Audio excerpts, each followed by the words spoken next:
I'm here today to talk about domestic violence. And a lot of you know that domestic violence has been a scourge that has plagued all communities, but especially the African American community. And as a publisher of a weekly newspaper, and as a frequent participant with faith-based leaders and educators and various community-based groups that are trying to help develop self-sufficiency, I have discovered that this is a concern and a phenomenon that has brought great shame both to the perpetrators of domestic violence as well as the recipient. Somehow society has called on us to forget, that's my sister, that's my daughter, that's my niece, that's my mom. And you know, that ladies who we care about, if it's okay to do that to a lady, then the cancer spreads, and anything you wouldn't want someone to do to your sister, to your mom, to your niece, to your auntie, you need to stop it, because eventually that man or others like him will get to your family.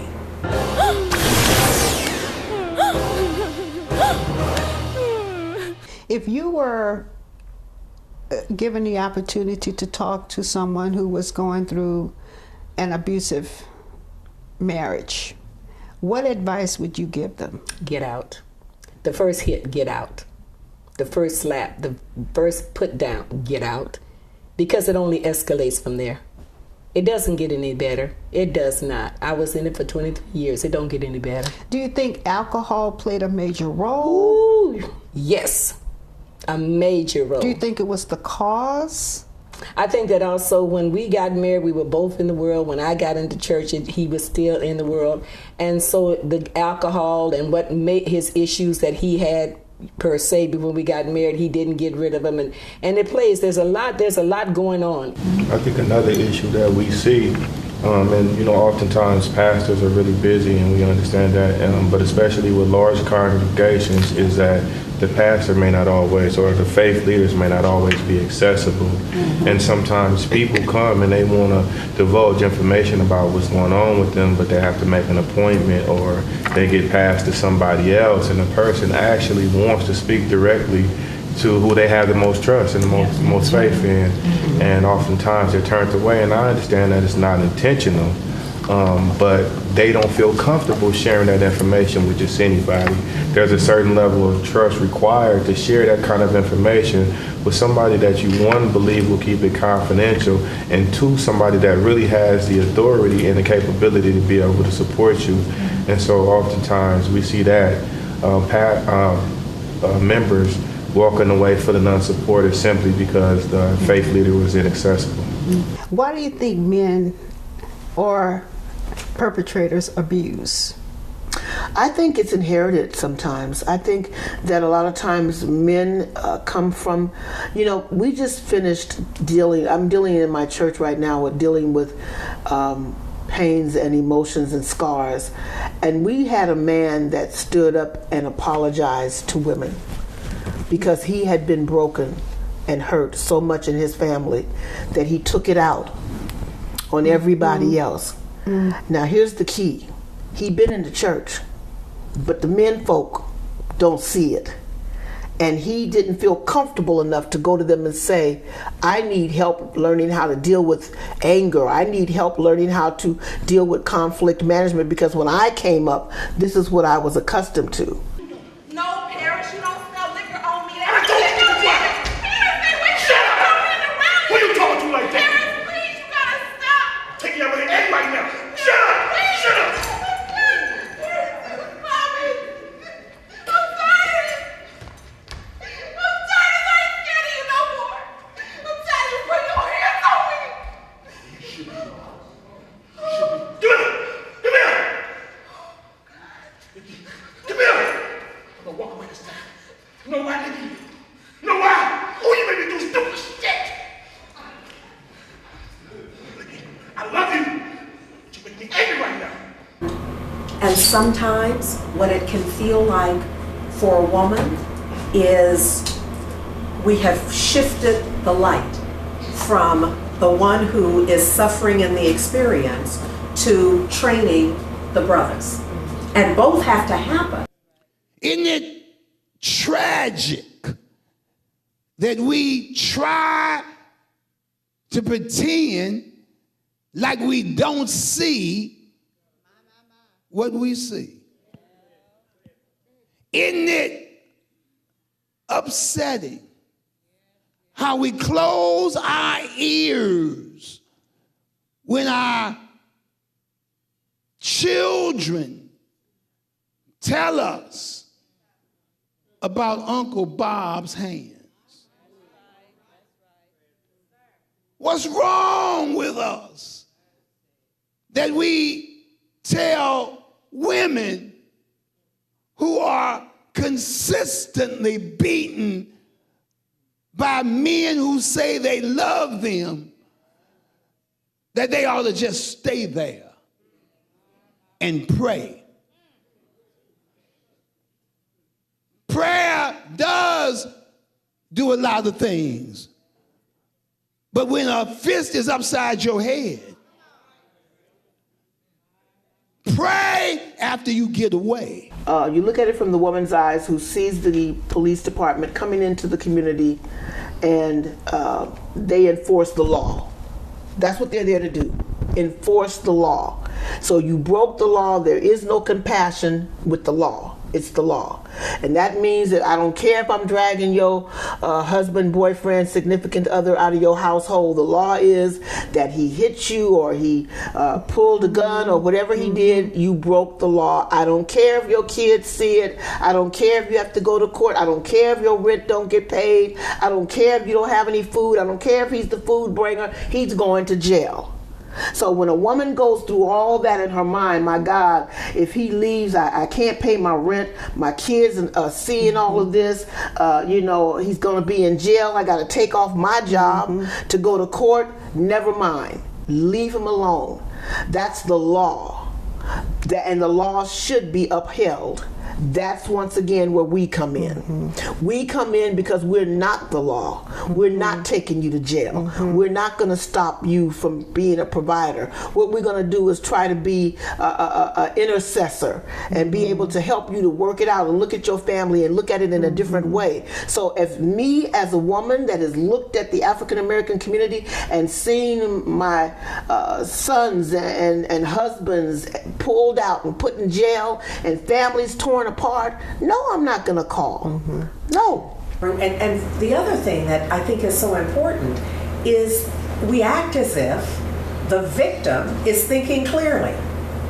We act as if the victim is not traumatized, and so whatever step is taken out of the experience is one taken by a person who is traumatized. Tanya McCall is the person that I'm thinking about. She was a member of the church and a faithful member, and her husband was having problems in their marriage. She had decided to separate herself from him, and he could not find her because she went somewhere and hid. He couldn't find her, but she had moved out of the home because of the domestic violence that was going on. And so the only thing he knew where she would be is on Sunday morning. She was so faithful to the church. He knew she would be at the church. And sure enough, 8 o'clock service, she came to church like she always did.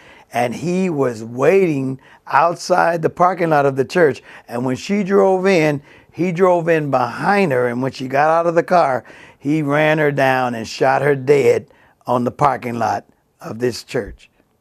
Well, what it did for me is, first of all, it upset me so much.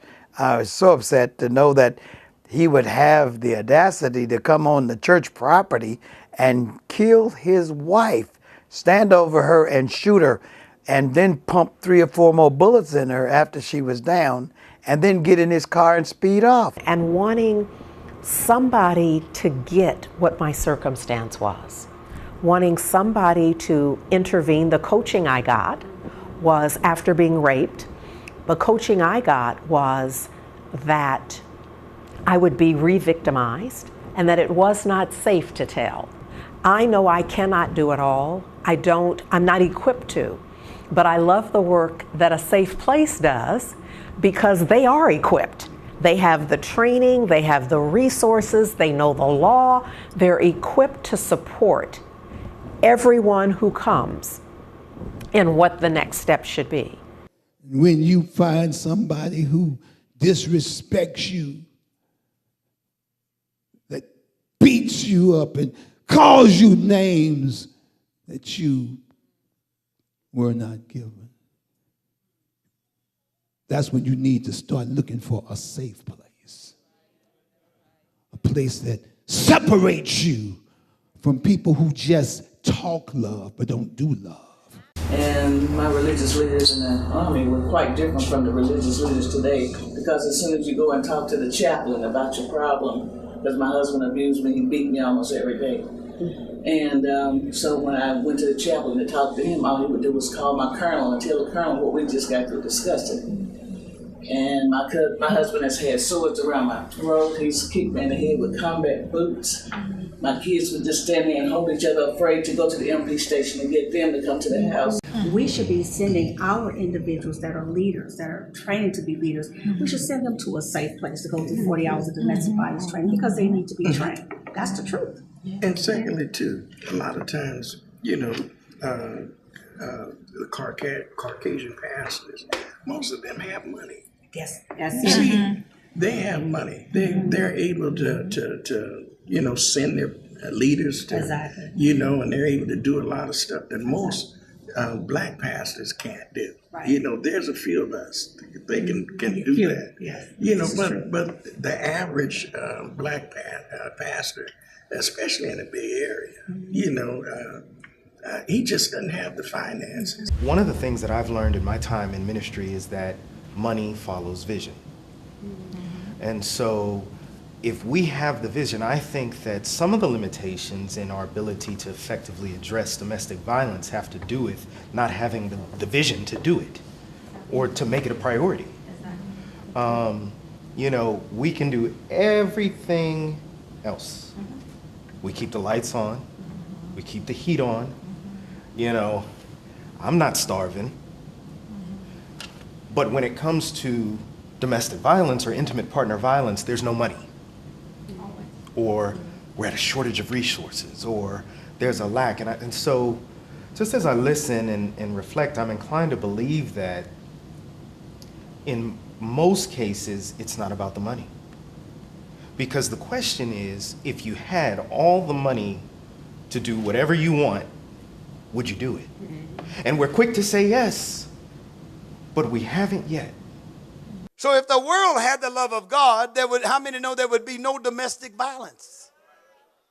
And that's a topic we don't cover too much in the church. We don't say too much about it. And there's so many women, amen, especially in the church, who are suffering in silence. Because domestic violence thrives even in the church. But because you got a position or a title, it's not guilt, it's shame. You don't want to say nothing because you want to play the game that everything's all right when it's not. So in church you live one, I'm preaching now. In church you live one way. And don't let him have a position in the church. You better not go down there and tell that preacher nothing about what's going on in the house, because I want to stay on the deacon board. And you know what, church? We have been guilty.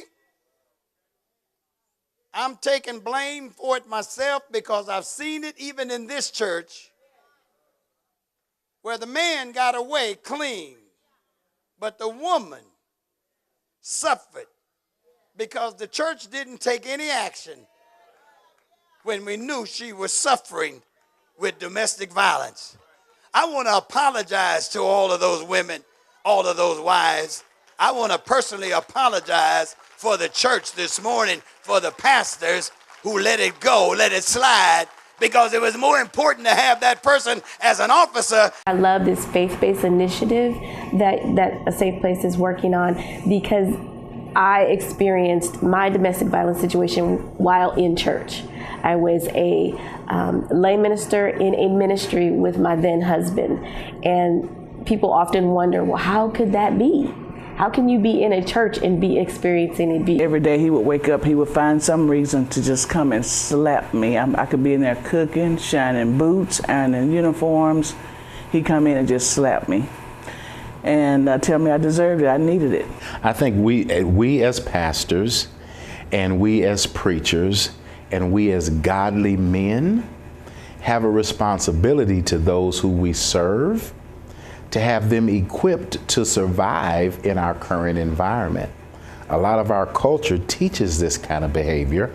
Another segment of our culture tolerates this kind of behavior. Hi, I'm Keith Carson. I'm on the Board of Supervisors, and I'm also the co-chair of the Health Committee for Alameda County. Today we're talking about violence prevention, more specifically about the role that the African American church and faith-based leaders in particular play around violence prevention. I do want to thank Blue Shield of California and Against Domestic Violence program that they have, along with A Safe Place, for focusing on violence prevention. We know that a number of individuals go to their faith leaders in order to receive counseling and support.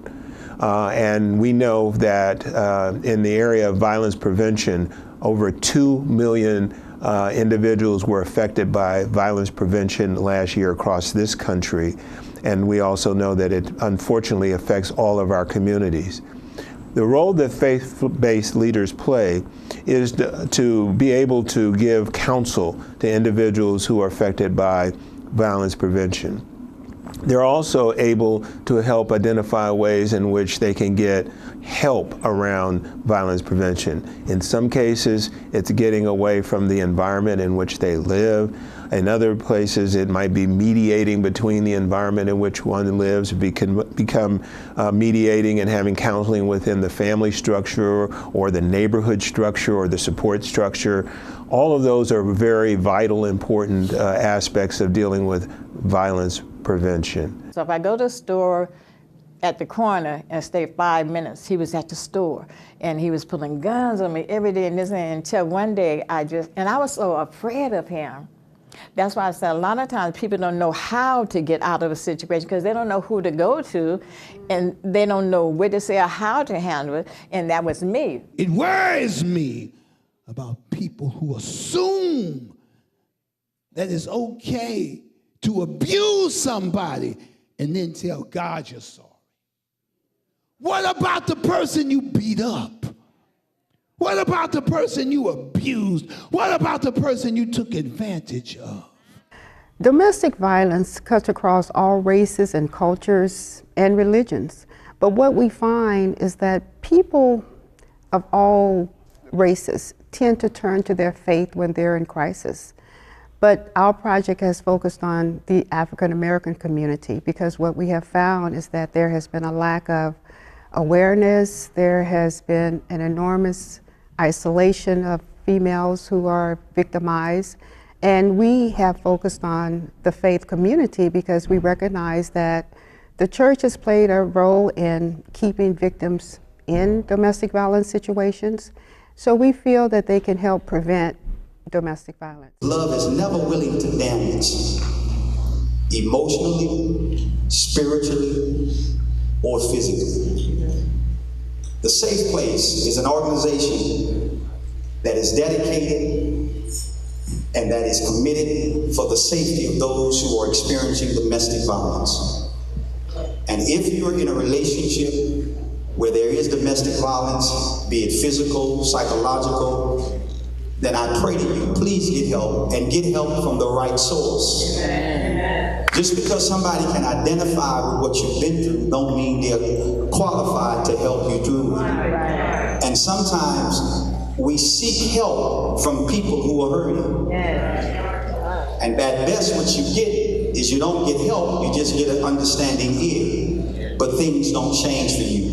So if you've been a victim of domestic violence, I ask you, please get in contact with that Safe Place and those who are trained to do that. Because God intends for you to live good. He intends for you to live your best. And you can't do that in a violent situation.